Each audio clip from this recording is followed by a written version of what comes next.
Parliament की गतिविधि को अवरोधित किया जा रहा है, पार्लियामेंट को में फंक्शनल पार्लियामेंट नहीं हो पा रहा है, कोई काम करने नहीं दिया जा रहा है। जो यात्रा राहुल गांधी भी कर रहे हैं उसके पीछे की मंशा क्या है, घुसपैठियों का किस प्रकार से इस्तेमाल करना है, यही राहुल गांधी और कांग्रेस पार्टी करती रही। हिंदुस्तान की फर्जी नागरिकता की सर्टिफिकेट लेकर हिंदुस्तान में वो तय करे कि राज किसका होगा, यह हिंदुस्तान नहीं होने देगा। उसके आड़ में तुष्टीकरण की राजनीति करना राहुल गांधी और विपक्षी दल बंद करें। देखिए, विगत कुछ दिनों से जिस प्रकार का व्यवहार कांग्रेस पार्टी और कुछ अपोजिशन दलों का रहा है, खास करके SIR के मुद्दे को लेकर, बिहार के चुनाव को लेकर, यह पूरा हिंदुस्तान देख रहा है।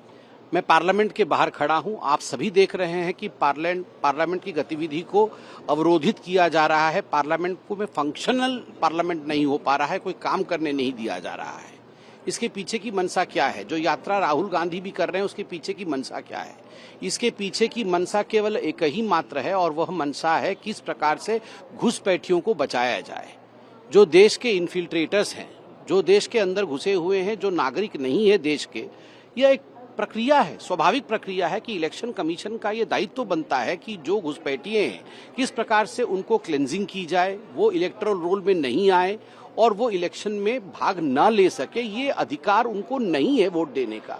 घुसपैठियों के माध्यम से किस प्रकार से चुनाव जीतना है, घुसपैठियों का किस प्रकार से इस्तेमाल करना है, तुष्टीकरण की राजनीति को किस प्रकार से आगे बढ़ाना है, यही राहुल गांधी और कांग्रेस पार्टी करती रही है। और संवैधानिक संस्थाओं को गाली देने का इनका रिकॉर्ड पुराना है। आप याद करिए, जब राम मंदिर का जजमेंट आया था तो सुप्रीम कोर्ट को पानी पी पी कर इन लोगों ने कोसा था, जजेस के नाम ले लेकर उनके खिलाफ मीम बनाकर सोशल मीडिया में छोड़ा था। और आज इलेक्शन कमीशन ऑफ इंडिया के खिलाफ जिस प्रकार का वक्तव्य सोशल मीडिया के माध्यम से और खुद राहुल गांधी दे रहे हैं, जिन शब्दों का प्रयोग वो कर रहे हैं, मुझे लगता है पूरा हिंदुस्तान उसे एक्सेप्ट नहीं कर रही है, उसे नकार रही है। और हिंदुस्तान देख भी रही है कि खिसियानी बिल्ली खंबा नोचे। और एक बात बिल्कुल स्पष्ट रूप से देश जानता है कि हम घुसपैठियों के साथ खड़े नहीं हैं। किसी भी कीमत पे घुसपैठिए आकर यहाँ पर वोट दे हिंदुस्तान में, हिंदुस्तान की फर्जी नागरिकता की सर्टिफिकेट लेकर हिंदुस्तान में वो तय करे कि राज किसका होगा, यह हिंदुस्तान नहीं होने देगा। उसके आड़ में तुष्टीकरण की राजनीति करना राहुल गांधी और विपक्षी दल बंद करें।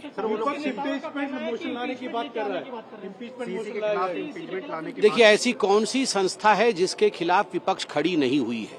हिंदुस्तान की कौन सी संस्था है? जो पॉलिटिकल पार्टी सुप्रीम कोर्ट के खिलाफ बोल सकती है, जो पॉलिटिकल पार्टी राम मंदिर के जजमेंट के पश्चात जजेस को गाली दे सकती है, जो पॉलिटिकल पार्टी इंडिया के आर्मी को छोड़ नहीं सकती है, इंडिया के आर्मी के चीफ को सड़क का गुंडा करार दे सकती है, तो स्वाभाविक रूप से आप बताइए कि इलेक्शन कमीशन के लिए भी आज जिन शब्दों का प्रयोग किया जा रहा है, पार्लियामेंट के बाहर खड़े होकर जिस प्रकार से इलेक्शन कमीशन को गाली दी जा रही है, सड़कों पर इलेक्शन कमीशन को गाली दी जा रही है, और जिन शब्दों का प्रयोग किया जा रहा है, एक ही चीज दिखा रहा है कि संवैधानिक संस्थाएं, सबकी अपनी अपनी मर्यादा होती है, सबका अपना अपना बाउंड्री होता है, और एक संवैधानिक संस्था दूसरी संवैधानिक संस्था का हमेशा आदर करती है। हमारे भी डिफरेंसेस हो सकते थे, पुराने हमारे भी डिफरेंसेस थे, मगर हमने कभी भी ऐसे शब्दों का प्रयोग नहीं किया जो अमर्यादित हो, जो मर्यादा से बाहर हो। अमर्यादित शब्दों का प्रयोग करना और जिस प्रकार के आक्रमण को वो कर रहे हैं, ये कहीं न कहीं दिखाता है कि राहुल गांधी और कांग्रेस पार्टी फ्रस्ट्रेशन में है और उनका एक ही ध्येय है, किसी भी कीमत पे हमें सत्ता मिलना चाहिए। यदि हमारे परिवार को सत्ता नहीं मिलता है तो हम किसी को भी खींच के सड़क के बीच में लाएंगे, उसके विरुद्ध अनर्गल बोलेंगे, उसको गाली करेंगे, और किसी भी कीमत पर हमें सत्ता चाहिए। मगर जनता जनार्दन है, सब समझती है।